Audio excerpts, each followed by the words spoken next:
Next trick we're going to work on is the reverse trapeze whip. We just did trapeze whip.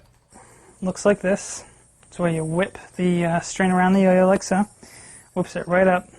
The reverse trapeze whip is the same thing, except the reverse.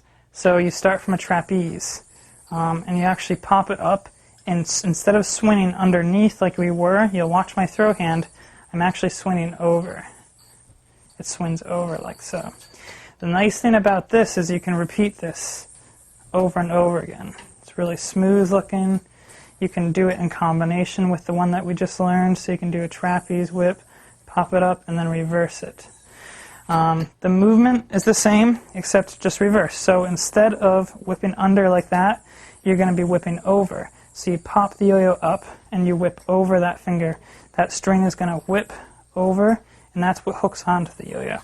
Let me show you what this looks like. You pop it up, you whip the string, and it goes over your finger. It hooks into the yo-yo the same manner. Practice the trapeze whip. If you're having trouble with that one, you're not going to be able to get this one. If you are getting this one having trouble, if you are getting the first one having trouble with this one, slow down the video, watch it a lot. That'll really help.